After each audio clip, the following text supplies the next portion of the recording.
ಇವತ್ತಿನ lunch box pack ಮಾಡೋಣ ಬನ್ನಿ. ಇವತ್ತಿನ ಲಂಚ್ ಬಾಕ್ಸ್ ಅನ್ನೋಕ್ಕಿಂತ ಇದು snack box double cheesy bites pack ಮಾಡಿದ್ದೆ.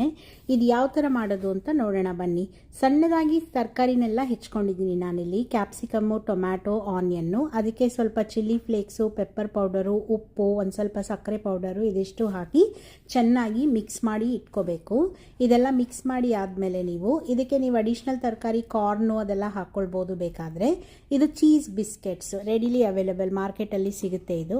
ಅದ್ರ ಮೇಲೆ ಸ್ವಲ್ಪ ನಾನು ಪಿಜ್ಜಾ ಸಾಸ್ ಹಾಕಿ ಸ್ಪ್ರೆಡ್ ಮಾಡ್ತಾ ಇದ್ದೀನಿ. ಜಾಸ್ತಿ ಹಾಕಿದ್ರೆ ಖಾರ ಆಗುತ್ತೆ, ಯಾಕೆಂದರೆ ಇದು ಸೈಜ್ ತುಂಬ ಚಿಕ್ಕದಲ್ವಾ ಬಿಸ್ಕೆಟ್ದು, ಅದಕ್ಕೆ ಸ್ವಲ್ಪ ಮಾತ್ರ ಹಾಕ್ಕೊಳ್ಳಿ. ಇದ್ರ ಮೇಲೆ ಬೇಕಾದರೆ ಪಾಸ್ತಾ ಸಾಸು ಹಾಕ್ಬೋದು.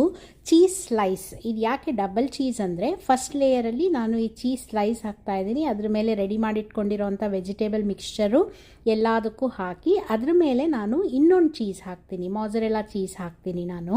ಈ ಮಾಜರೆಲ್ಲಾ ಚೀಸು ಎಲ್ಲ ಬಿಸ್ಕೆಟ್ ಮೇಲೆ ಹಾಕಿ ಎಲ್ಲ ರೆಡಿ ಆದಮೇಲೆ ಇದನ್ನು ನಾವು ಮೈಕ್ರೋವೇವ್ ಮಾಡಬೇಕು. ಮೈಕ್ರೋವೇವು 2 ಮಿನಿಟ್ಸ್ ಮಾಡಿದ್ರೆ ಸಾಕು. ಟ್ರೈ ಮಾಡಿ ನೋಡಿ, ತುಂಬ ಚೆನ್ನಾಗಿರುತ್ತೆ.